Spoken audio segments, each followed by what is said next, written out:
Oh, my darling bride-to-be, you're finally back. I'm tired of waiting.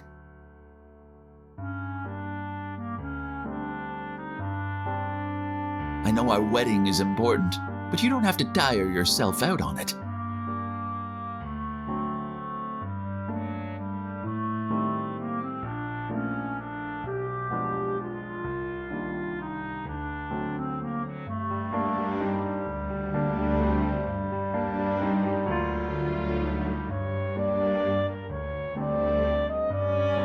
Don't be so cold to me, Signy. We're about to be wedded, and you can't escape my grasp. So...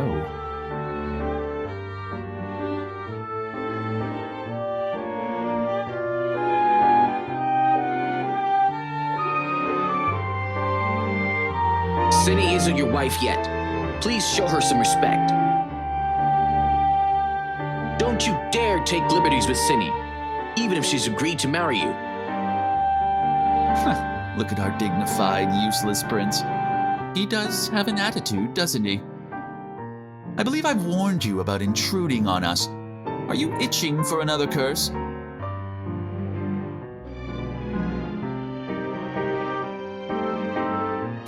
Jealous of me, Aldous? Just admit it already. You're nothing compared to me. Threatening me with that princely title of yours. How laughable. I'm no longer a prince, but I'm still Cinny's friend. I'm not afraid of your dumb curses. If you insist on hurting Cinny, I swear, I'll take you down with me. What do you mean? You think you can defy me? You should know the real reason why Cinny agreed to marry you. I don't care how. She will be my wife soon enough. Don't you worry. I wouldn't dream of hurting my precious bride, as long as you stay out of my sight. I'll leave now. You'd better keep your promise.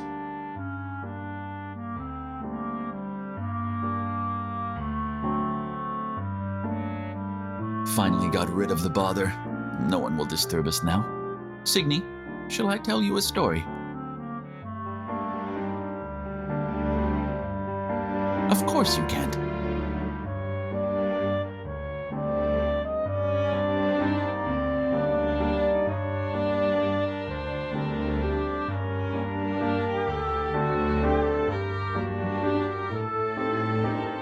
You don't like those? It's okay. I'll tell you some other stories.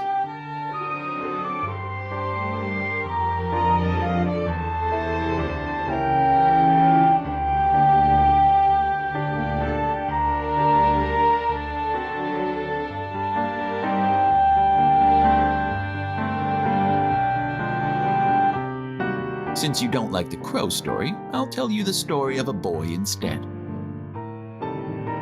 Once upon a time, in a beautiful ancient kingdom far, far away, there lived a little boy locked away in a tall tower. He yearned to see the world, but was never allowed to leave his prison. All he could do was try catching a glimpse of the scenery outside through a tiny air hole. But what purpose would that serve? The tower, which served as his prison, was built on deserted land. What else could there be on a wasteland? Wilted trees and thorny brambles. Eventually, the boy stopped trying to peek outside. The lifeless surroundings weren't any better than the darkness within the tower.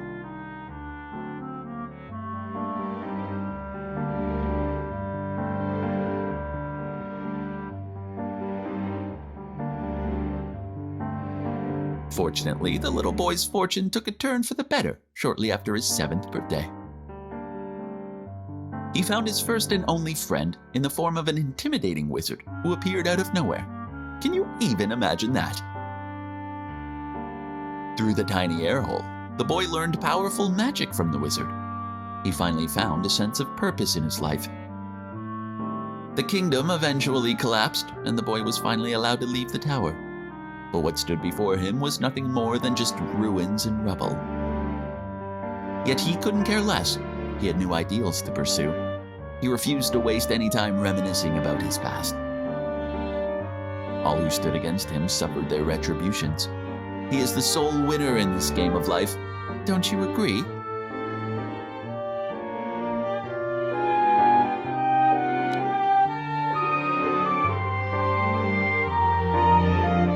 Aren't you the least bit curious as to why the boy was incarcerated since birth?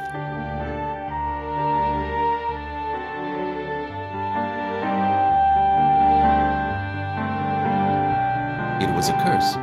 A malicious, cruel curse. Signy, do you understand now? Humans are truly pretentious and despicable beings.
Oh, Cinny, you look gorgeous tonight.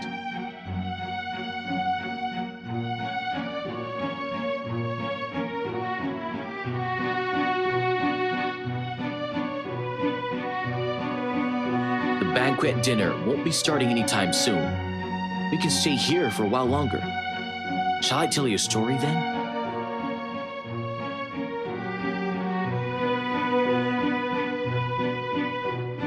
There are others waiting to tell their stories too.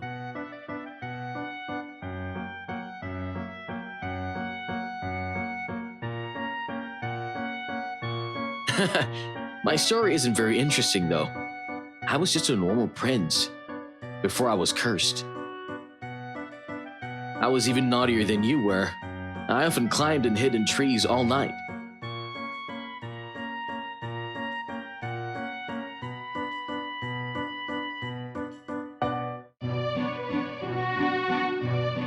My tutor was a dignified and stern lady.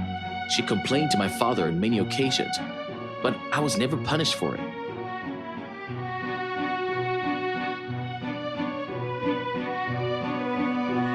My parents often made up excuses to leave me at home while they went on vacations. I was very upset with them.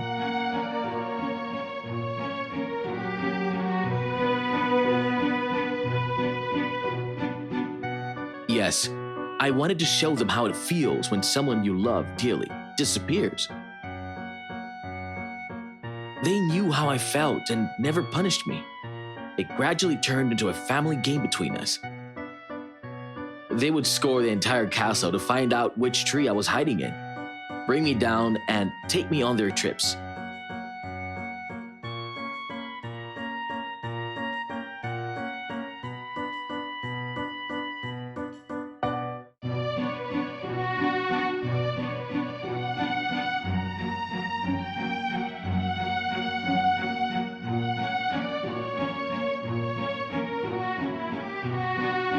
Believe me, Cinny, you deserve a beautiful life, like what I had with my parents.